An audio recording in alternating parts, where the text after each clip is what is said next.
Hey everyone, Nick from Nick's Crossing here. Welcome back to the train room for an awesome upgrade video. In this video, guys, we'll be upgrading this beautiful Western Maryland Circus Scheme engine with a broken PS2 board to a brand new PS3 system.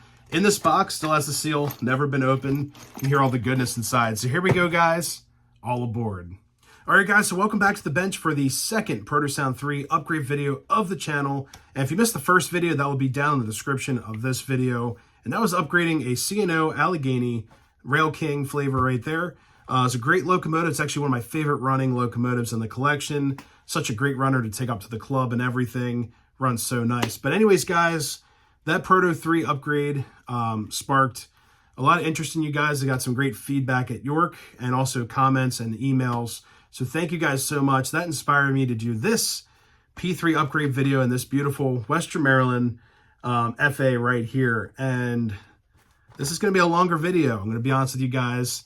It's going to be more of an advanced upgrade compared to the steam engine, a little bit more wire management and things like that, because we're shoving all this stuff in this little shell right here. It's a full-scale loco, but you get a lot of wires from MTH that you really don't need unless you're going to go crazy upgrading everything. But we're going to get the basics done. I'll show you guys how to do everything, and we're going to program this locomotive to show you guys kind of like how it works and things like that. You guys are going to need a couple tools. First major tool is probably the DCS system that I have with remote. You also need a USB cable that connects to your computer, which we'll get into later. Now, actual hand tools, you're going to need a soldering iron. You're going to need a hot glue gun, super glue just in case. You'll need a drill with some various bits. You'll need different sets of Phillips head screwdrivers. I like using these guys to break the shell open. Also smaller screwdrivers with like a palm handle so you can quickly get to things. You also need a flathead or flat blade like this right here. That helps out. Don't really need any wire. This thing comes with all the wire you need. Just need solder, honestly. Now this thing, you will have to solder a couple things. I know it scares some of you guys, but you'll have to solder the pickup wires off the trucks into the board. You'll have to solder both motor connectors. We're also going to solder a switch together that brings this loco from DCC to DCS. The closed switch creates the bond to hold the DCS. If you break the signal from that, it goes to DCC. What else do we have to solder? The speaker. Can't forget the speaker. Anyways, guys, let's flip you around and let's get to this. All right, guys, the first thing we're going to do is go through what is in this magical box right here. Now, these kits cost $200 retail. If you pay more than that, you're overpaying. MTH even sells these for $200. They had them at York and everything. So I got mine from my MTH dealer at Iron Horse Trains. $200 diesel upgrade. So let's open this thing up. So still factory sealed right there at the bottom. So here we go. Now, if you open up the board, that voids the warranty. So just letting you guys know for future use. Here we go. Installation instructions are available online. It's this little sticker. There's the web address right on this green piece of paper right here. These are your tack papers, which we probably won't need because there's most likely one on the motors already. So we'll put that over to the side. Oh, you also get these upgrade stickers, say P3 upgraded. Woohoo. So just in case you forget, you know, it helps. Here's the speaker chilling by itself. Pull this out. This is that giant speaker you get. These things sound so good. What are the specs on here? It's a 3-watt, 4-ohm speaker. So we're going to stick that in the toolbox. There's the magnet at work. Now, what you get, some mounting hardware right here. You get some insulator collars right here. Some extra hardware we won't really need for this upgrade. This is the wiring harness. This is the pasta mess from hell, honestly. This is kind of crazy. We'll get into this. I promise. It's not that bad, but it is bad. There's two different harnesses in here.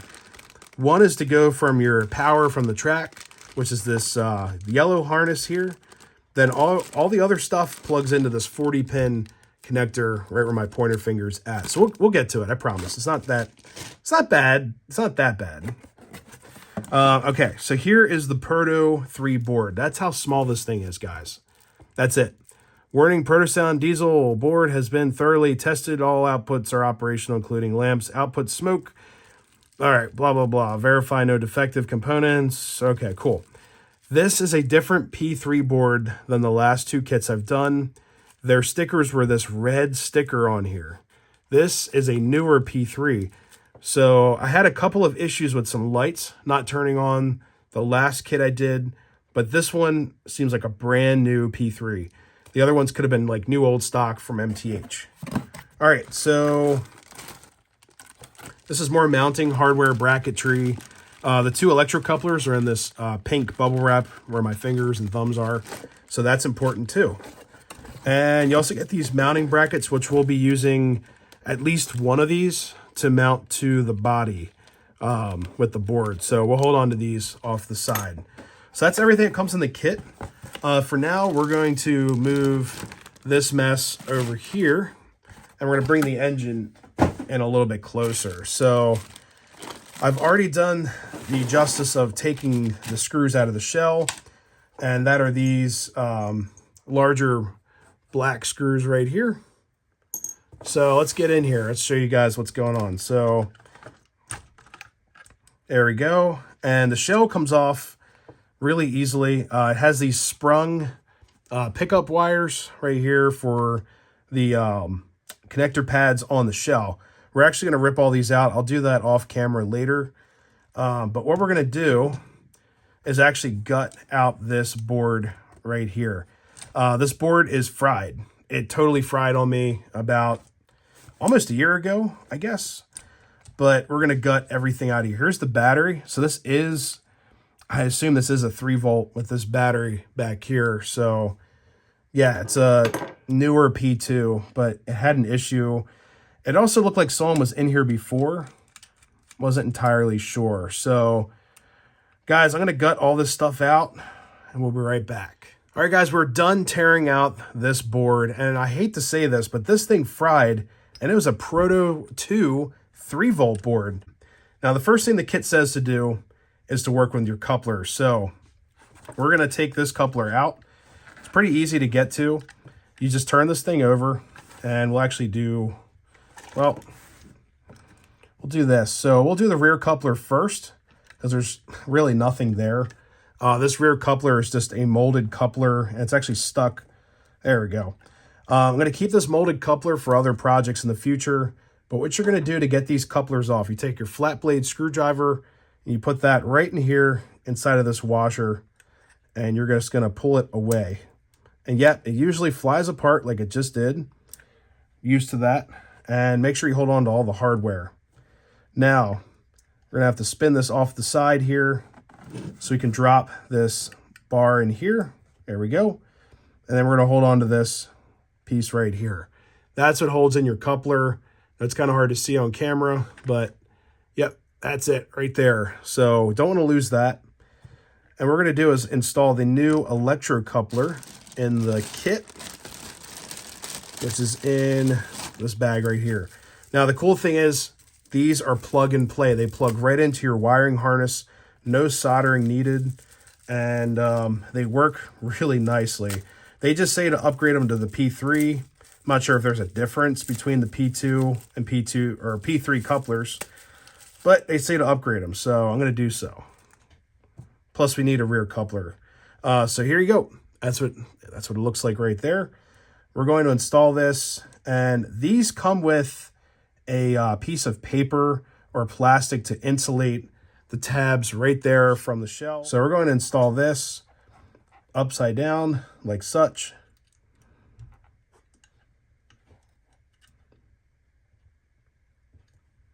There we go, just like that. Sorry about that, I had a little bit of a brain fart there. So what we're going to do is put this post through. These are plastic. I'm not a huge fan of the plastic ones, but they're probably doing that to, I guess, probably save a little bit of money, but the metal ones are so much better. All right, there we go. So that rests in there, and we're going to add our spring. Actually, first, insulator. Just sits right over those contacts. Then the spring. Then this washer here has a cup in it, so it holds the spring. And then the fun part is getting this all to go back together with this piece right here. With the plastic, it should go back pretty easy. And just carefully squeeze that against that right there. There we go. That's in. We have one coupler done. Now, one thing I did notice, by moving the coupler left and right, this piece of plastic is spinning out. So what we're going to do is put just a little bit of hot glue underneath this insulator to hold that in place.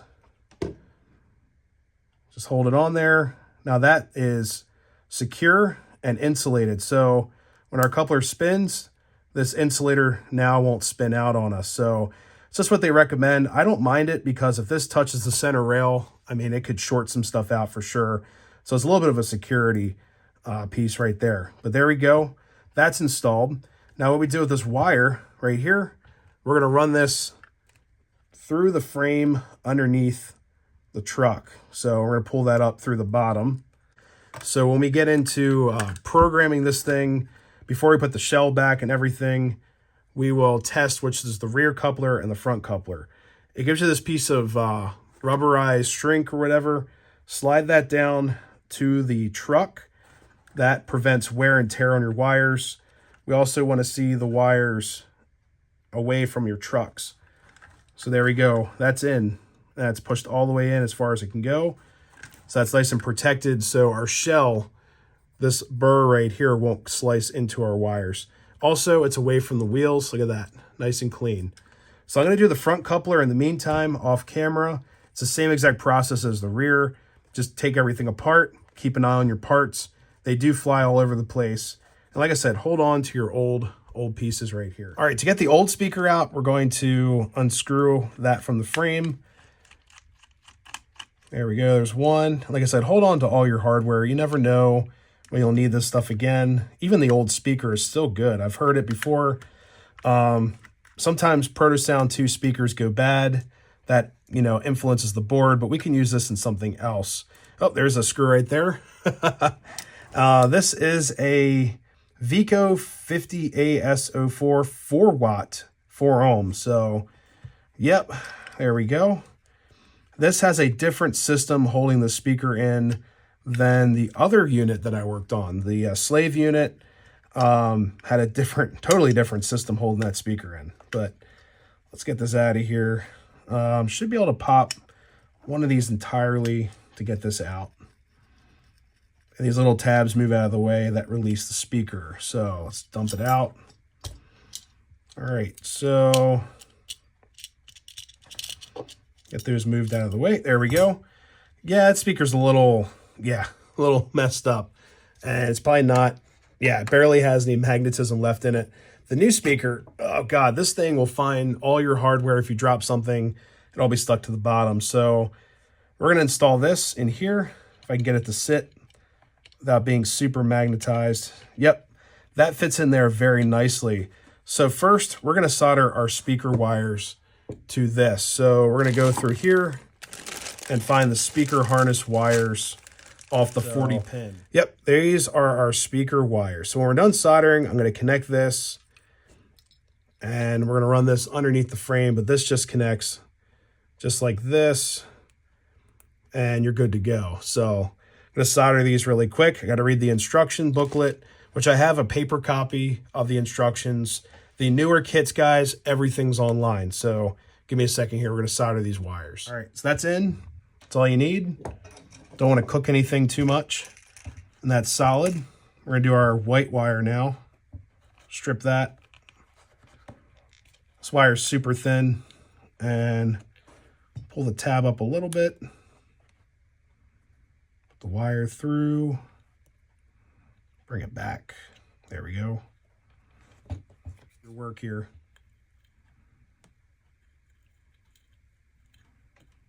All right, guys, so the next step is to hook up our harness. Now, before we do that, we're going to open up the board.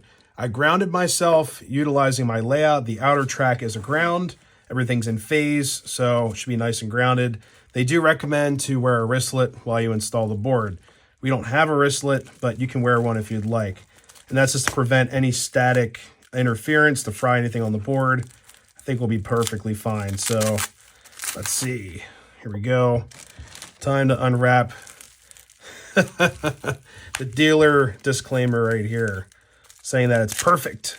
How dare it have any problems? But I haven't had a whole lot of problems with these boards, mostly just with the older new stock ones, I guess, the ones that have come to market first. So here we go. This is a Proto 3 diesel board. That's it. It's amazing. The last kit I had, they folded the capacitors up, I guess, to get them away from the board, but this looks fine. I didn't know you could fold them down, so apparently you can. So there it is. Really cool. This is the first thing we're going to wire up. These yellow and larger yellow and white wires go to our motors, so keep that in mind. These wires, the red and black grouped, go to our power, so center rail, outer rail. This gets plugged in a certain way. There's like a key, so you can't mess it up. So those are our motor and power wires right there. So I guess the next step we can do is actually solder our motors and everything. So what we're going to do is actually group to what we have. So this is the lead unit of that set, meaning that if we hook these motors up as is right now, these will be in forward as soon as we apply power, compared to the rear unit. The slave unit was opposite. So let's get these wires soldered up. Solder our wire. Come on, let's do this. There you go. Just like welding right there. There's one. Wait for that to cool down before we shrink it up. Pull these wires. Yep, it's still hot. All right. Pull these wires together, yellow and yellow.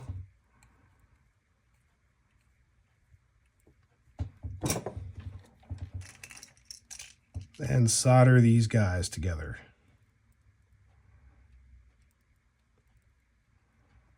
There we go. That's simple. So we have our first motor hooked up. Then for shrink, I like to pull what I just soldered to the side you're going over. So we're going to do that. So the shrink easily is pulled over your solder connection. Then we're going to use our soldering iron to heat up the shrink really quick. So that gets nice and tight on the wires we just soldered. Just use a finger quickly over top to pinch that. And that's secured. I mean, that's not going to short out or anything like that. Then we're going to do the same thing on this side. So like I said, pull the wires in the direction you're pulling your shrink. So we're going to pull the shrink over this way, just like that. Heat up that heat shrink really quick. Then pinch it. There you go. It's that simple. We have one motor wired up. So next we're going to do the rear motor. Then after that, we're going to do our power leads. And then we're going to plug in the 40-pin connector, and then that's when the fun really starts, guys. All right, guys, so all our motors are wired up, and I kind of wanted to avoid this next step, but we're going to have to use the wires that the kit gives us for the power pickup wires, because these wires here are just too short. When they were cut, they were right up on the board. So just to avoid any, extra soldering or anything like that, we're going to reuse this piece of hardware right here. So carefully, we're going to have to take the screws out. Different screw colors and everything.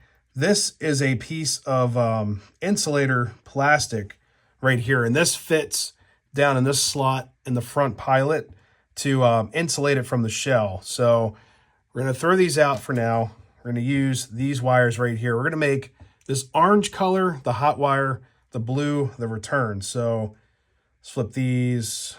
Well, let's see. Let's get this in there. So the orange is going to go to the piece down inside the frame like that. And this gets screwed in with the nickel plated screw right there. And it's just a really nasty tight spot for this. I really want to avoid this at all costs. But guys, sometimes you just gotta bite it and get it done. So let's see if that's even tightening up, because this goes all the way down to the roller assembly under the truck. It feels like it's pulling it up. Oh, Yep, it's grabbing. There we go. So the roller assembly goes up to the frame. That has to be insulated from the frame because that's the hot side. All right, solder orange, red, red. Now we have two sets of pickups, guys. So there's a set of rollers in the front, or just a single roller in the front, and then a single roller in the rear truck. Now that is so if you run over a switch or a dirty track, your engine doesn't lose power and just totally shut down.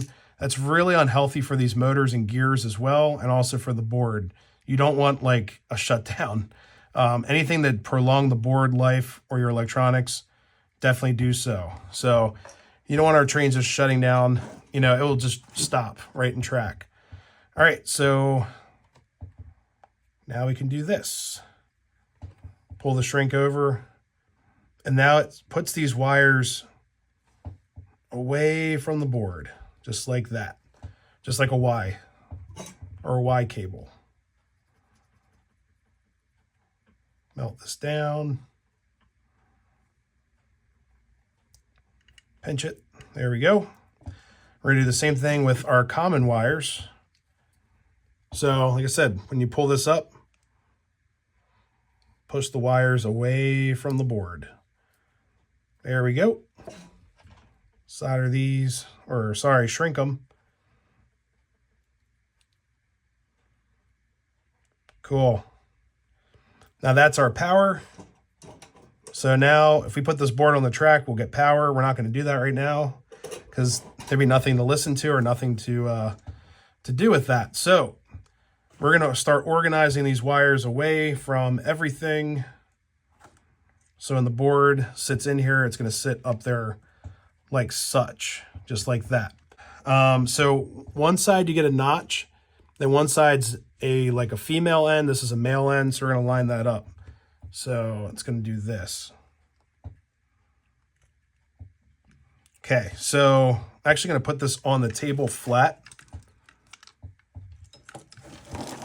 so I can push down on this connector using a screwdriver very carefully not to splice any wires or hit any components.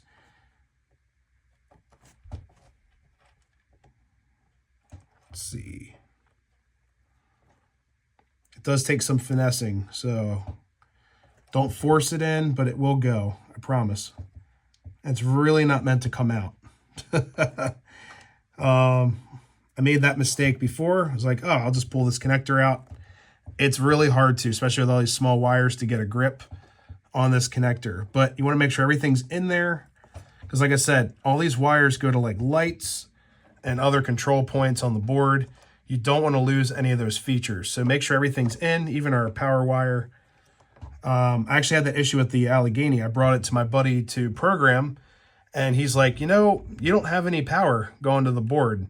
And it's because one of these connectors in the 40 pin was out. So be mindful of that. Here's our speaker wire right here with this white connector. There we go. So we're now going to carefully plug this board into this holder. All right, guys, so the P2 3-volt board bracket is out. The P3 fits in here really well. Just enough clearance away from the motors. The front motor there could touch it if you like go up a crazy hill or something. Not really worried about that. Also, we're away from the smoke unit. We're on the fan side, not the heater side. It's just enough room for this, I believe it's a transistor. It's just far enough away. So this is going to work. We have tons of room in here for wire management. All this wire will fit in here perfectly fine. But the first thing to get to on the list of this right here, this whole mess of pasta, is this right here. This switch is very important, and I'm going to solder it closed. I'm going to cut this out and solder it, tie a knot in there, and pretend I never saw it. This switch is to go from DCS to DCC. I currently run DCS, so when the switch is closed, I can't even tell if it's closed or open right now, but if it were to be closed, it's running DCS. So we're going to cut this right now, and we're going to solder these wires. So like right now with the wires disconnected, this is running DCC. We don't want that. We run 3-rail O scale, not 2-rail with DCC. And now, guys, we're going to go into some of the more important features and things like that. So first, we're going to install our tack reed strip, which is this right here. This is an infrared light sensor that picks up off the tack. The tack is this black and white stripe piece on the flywheel back here. That needs to make its way all the way to the rear of the locomotive. So I have to fish these wires through and do all that. But this, I'm going to do that off camera, but just to show you guys, this sits in this black cradle with the light circuit or the light sensor facing up towards the tack like that. Then all the wires get folded in this little hook right here. It looks really clean when it's done. All right, guys, our tack strip and reader are installed. I actually had to redo the plastic holder for the tack strip reader because it was just a little too small. So the original one, it's right here. I actually had to melt it out because it got caught underneath the flywheel here, but also had to resolder the one lead because it broke off. So things happen with these kits. Just be very patient. Give it some time. If you get frustrated, just walk away. I've done it before. But that's installed. Also put some glue so this tack reader cannot just fly out while it's moving. A lot of vibration and things in these engines move stuff around. So the next couple pieces we're going to do are actually these potentiometers that are just everywhere. Now, I don't know exactly which one is which. They're actually wired in a series. One of these is for the volume control. The other is for your smoke output.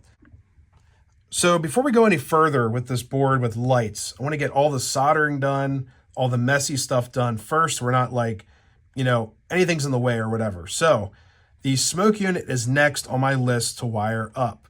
Now that goes to these 6 wires here. Now don't be afraid. A lot of these wires get grouped together. So looking at the wiring diagram in the instruction booklet, the brown and brown wires are grouped together. So we're going to find the brown and brown. Be very careful. There's a gray wire in this mess. They're very similar in color. So brown and brown get grouped together, and these go to the heating element, and we're going to hook that up to this brown wire right here.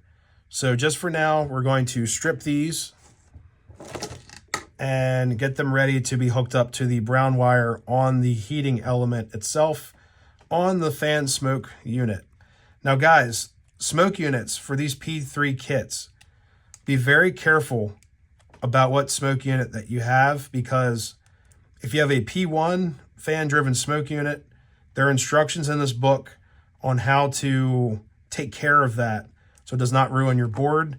I honestly prefer to just add a separate power supply for that so you don't fry your board, because if you mess it up, you will damage the P3 board.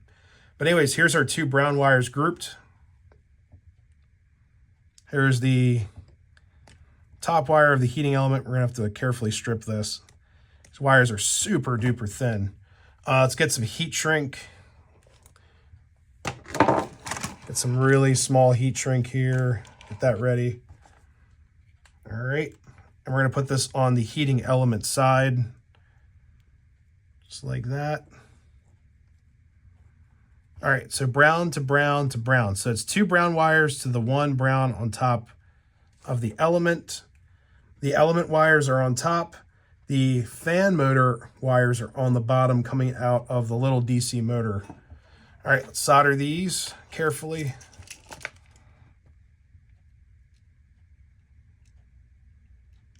See, turn around.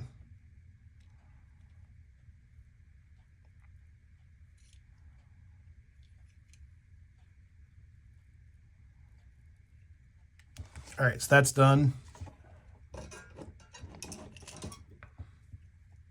Pull the shrink over top.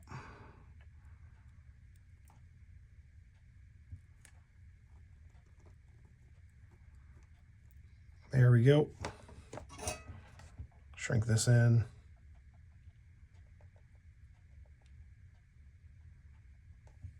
Cool. That's 1 heating element wire. The other wire that goes to this is going to be blue. So this is purple. That's the old school. We're going to take this blue wire right here and go to that. Try to fish it out of all this stuff in here. Make that nice and clean. Try to strip it by hand. Yep, there we go. So there's one blue wire. So 2 brown to brown, this blue wire to this purple wire. And that's your heating element. So the element is what heats up your smoke fluid to turn into vapor. So let's put the shrink on here. Cool, whoops. Most of the wires in there. Cool. All right, blue right there.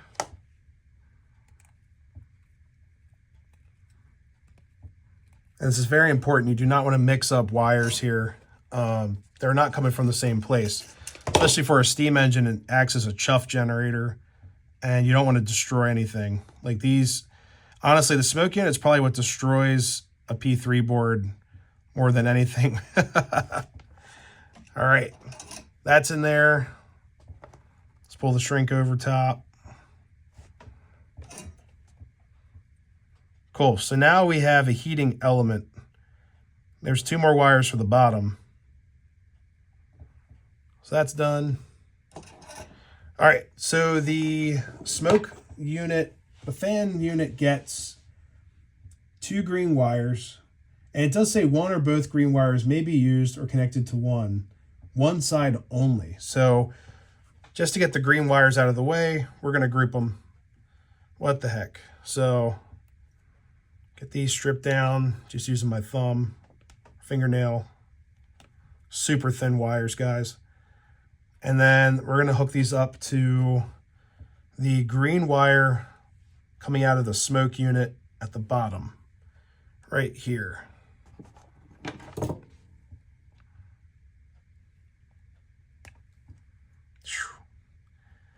Don't really get much space to work either. And I don't want to rip the motor wire out because I have to take the whole smoke unit out and resolder that to the motor. I've done that before many times. Oh, shrink.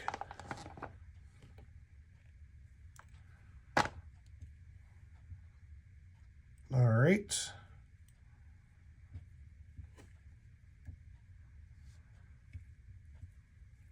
And then we have one more set of wires to do. That should be for the negative off the motor, or off the smoke unit motor.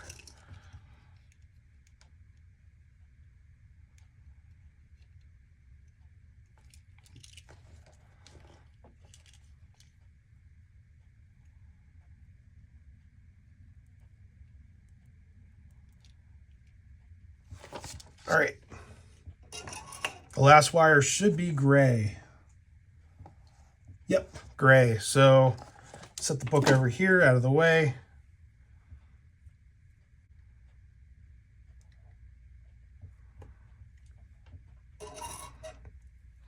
The gray wire is at the bottom.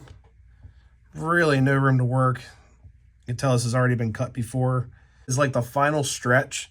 It's probably one of the most rewarding steps of this process because you actually get to see, you know, the shell lit up and everything, and it just looks really nice. So we're going to do a custom light on this that's not in the shell, and you guys will probably enjoy it. It's just a little bit of a bonus. All right, so get the shrink pulled over, melt it down.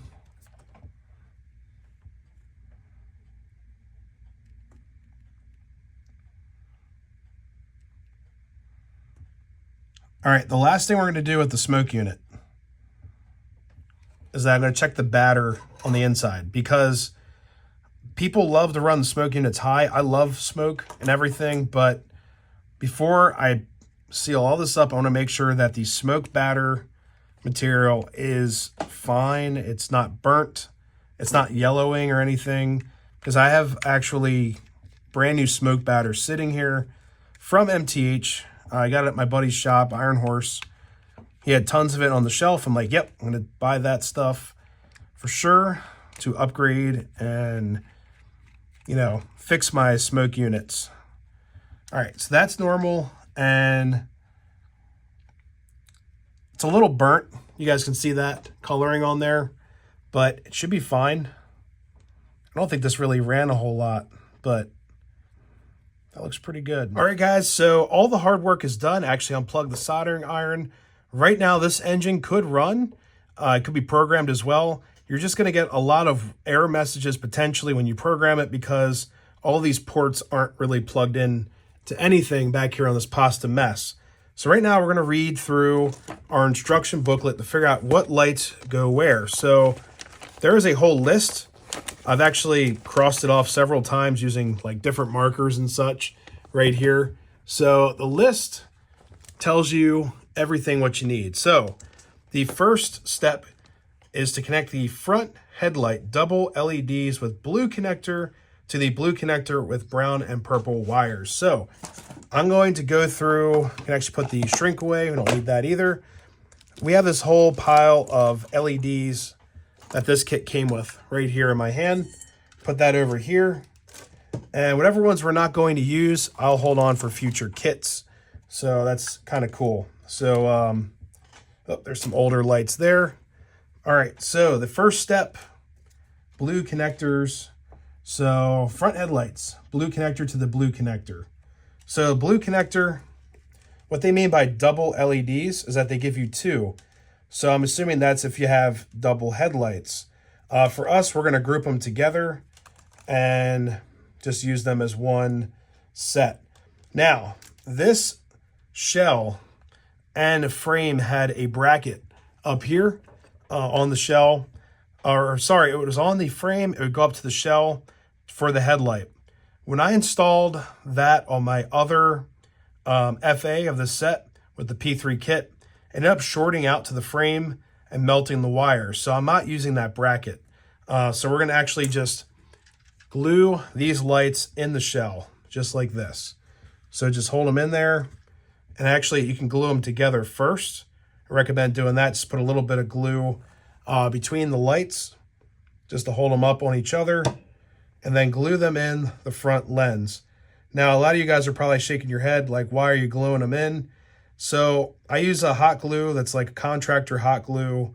It's very strong, and I just feel like you get a better result with everything glued in the shell rather than just on the inside. Now, it also prevents, you know, things binding up, things like that. So we're just going to glue these LEDs into the front headlight lens right there.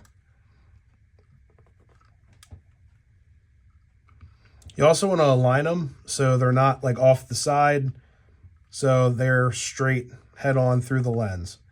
So just wait a second here, let this dry. If you have to add extra, you can.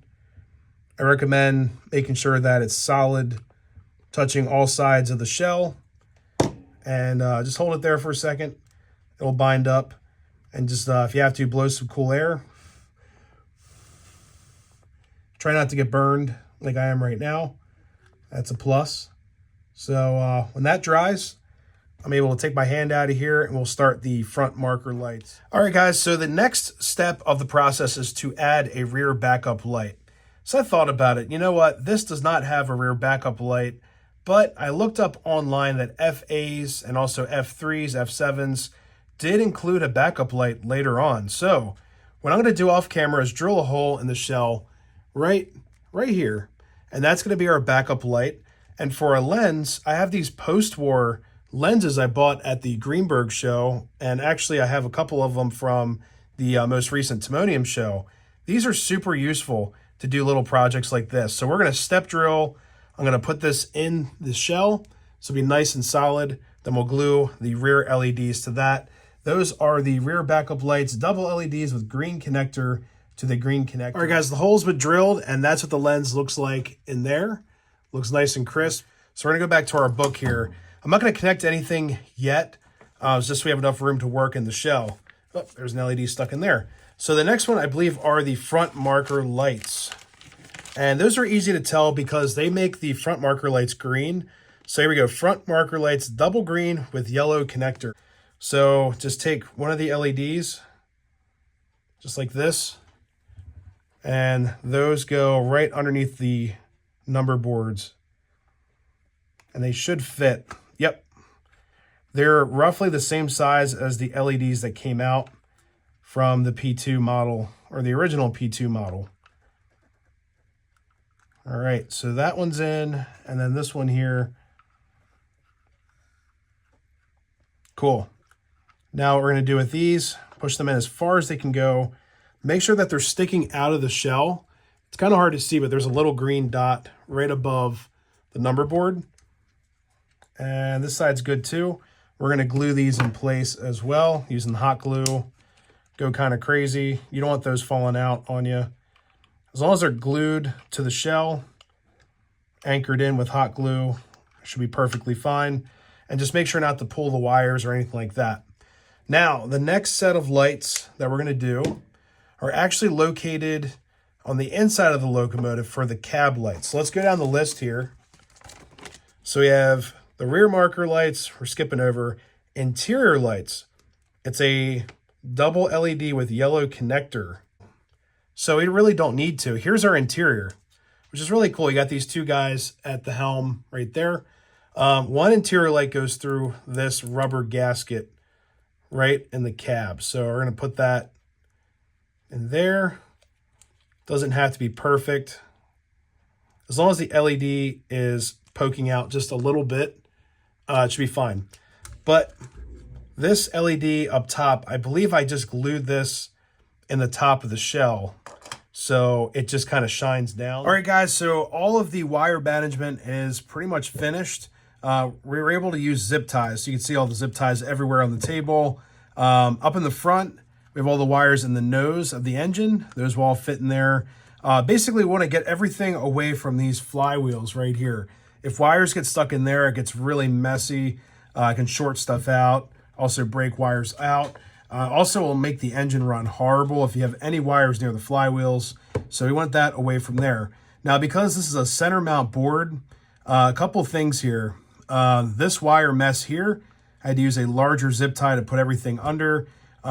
Because the heating element of the smoke unit's right here, put a piece of shrink right here. All right, guys, I have the MTH DCS system hooked up to this piece of tubular track. We're able to find it using the remote. So let's do a startup to hear what sounds. Okay, so that's like an SD70. Ready when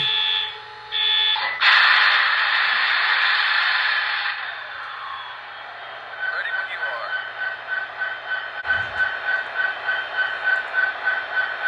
are. It should go in reverse. Yep. Okay, we have reverse wired correctly. And then forward. Cool. Okay, so we also have smoke, as you guys can see. That's an MTH smoke unit smell. So let's add some JTs. That smoke unit was really dry. Get some JT's Mega Steam in there. Look at that. All right, let's turn off smoke. All right, so that works too. Now, one thing I noticed is that the rear marker lights that I did add, I forgot to tell you guys that, surprise. We added rear marker lights. So that's coming on the same time as, oops. So the rear marker lights are in the wrong slot, which is totally fine. I can find that really quick, but it's whatever right now. So the good thing is we have interior light is on up here. The interior light up at the cab is on, and we change direction, which is fine. I guess that's wired up to the direction circuit. So I need to find the marker lights, but the rear marker lights are red, and those are coming on, which looks really cool. All right, so let's shut her down. I'm gonna hook this up to the computer, and we are going to program this engine. But right now, everything seems to be working correctly. That's like an SD70 sound. So if you guys would like to stick with that, you could, but it does not match up with this engine at all. So I've got the Alco program already sitting on my computer's hard drive, ready to rock and roll. All right, guys, so our locomotive is now on the desk programming from the MTH sound library. But before you get to that point, you need to download the Consumer Loader Software version 5, which can be found on MTH's website under software. There's also a video on how to download that. It comes in a zip file. You unzip the file, you find one of the programs, and it starts the program loader. Download that, and it turns into this shortcut here. Now, once that shortcut's established, it starts the program download. Then after that, you get this screen right here. It's called the MTH DCS Connect Consumer Loader version 5. So once that program is installed on your machine, you're now able to go through MTH's website under Service, do engine lookup. You can look up any locomotive you'd wish to download from that, as long as there's a hyperlink available under the, like it'll say like PS2 or PS3. You hover your mouse over that. If it's like a hyperlink, that is a downloadable sound file for your MTH locomotive. You're going to download that zip file to your computer. Let's say you found your sound file, and you're going to find this file that looks like this on your screen. The extension is going to be an f4x.mth. For instance, the top one on my list is EMD GP7, Western Maryland. And it says the extension is f4x.mth. That's the file you're going to want to copy and paste in your own little sound library. Save it as a file, make your own file folder called like MTH Sounds like I did. Copy and paste that in there. And then when you're able to, click out of that, go to your consumer loader program. You're going to want to hover the mouse over all the way to the left to sending the sound file to an engine. Then once you hit start, it'll be able to hyperlink to your files to find the file. And then once you click that F4X file, the download will automatically start. The sounds will be sent to your locomotive through your computer, through the USB cable that's required. It's this style right here on your screen. Goes through your DCS system, through your track. Now, when the engine is done uploading the files, sometimes you get the fire alarm squeak of death. That's very popular PS2 locomotives. Don't worry about it. Unplug your DCS power to the DCS unit. Let the engine sit there, wait for the sound to go off, wait for your lights to turn out, plug the power back in, start your engine up, and it should be perfectly fine. I believe that's just an alarm stating that, hey, I'm done uploading. You can turn the power off, reset the board, by cutting off the power. Everything works great. So guys, my engine just finished uploading. It took about 35 minutes. So I'm going to take you guys back to the desk so we can take a listen to what we downloaded. All right, guys, we have power going to the DCS. The remote is right here. We're going to hit start up. And the sounds for this, I reprogrammed this as an RS3. It just had a more clunky engine sound. Also enjoyed the horn in this a lot. So here we go. Let's start her up.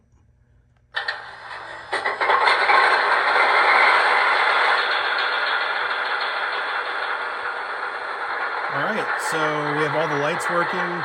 The rear marker lights should be on. Yep, they're on as well. And here's the horn. Let me turn it down a little bit. Here's the horn. So I thought that was a much more pleasant horn than the like foghorn sound. Turn the smoke unit off really quick. And here's the bell. Looks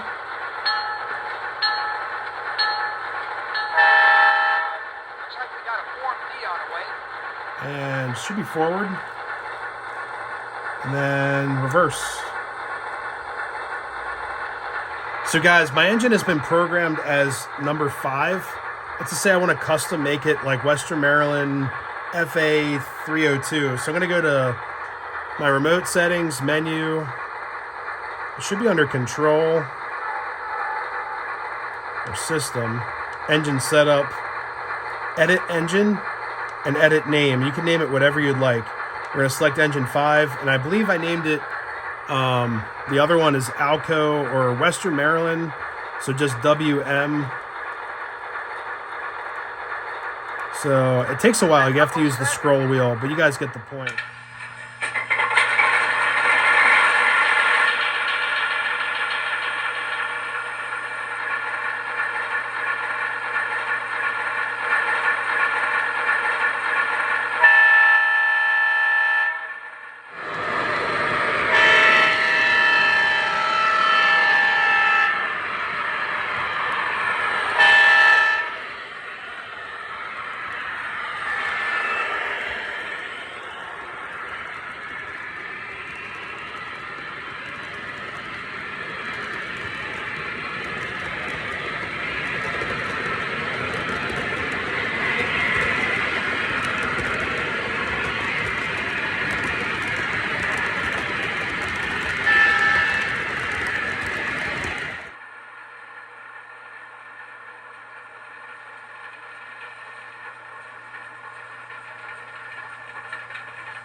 Everyone, thank you so much for tuning in to this upgrade video on this beautiful Alco FA, now equipped with PS3. A couple of things, guys. If you do one of these upgrade kits, I highly recommend to take your time, read the instructions, read through everything, and make sure you know what you're doing when it comes to like polarity and things like that. Just be very careful of what wires you're connecting, because you don't want to cross anything or hook up your common to your power line and vice versa on the other side. Things will go bad, things will blow up, you will see that infamous blue smoke, you know? So just be careful. Like I said, read the instructions. There's a wiring diagram. There's a whole list of what connectors go where. And then when it comes to the technology of this, go on MTH's website. They have lots of content on how to download the software and things like that. So yeah, just take your time, use your resources, and just be careful. But more importantly, have fun. And when this thing runs, you just get such a, a sense of accomplishment that you did that. You're able to bring back this engine from the grave and enjoy it for a long time. But anyways, guys, if you're new to the channel, always consider subscribing. Giving the video a like really helps. Love to hear your comments on this one. So next time, everyone, happy railroading. We'll see you next time. See you guys. Have fun.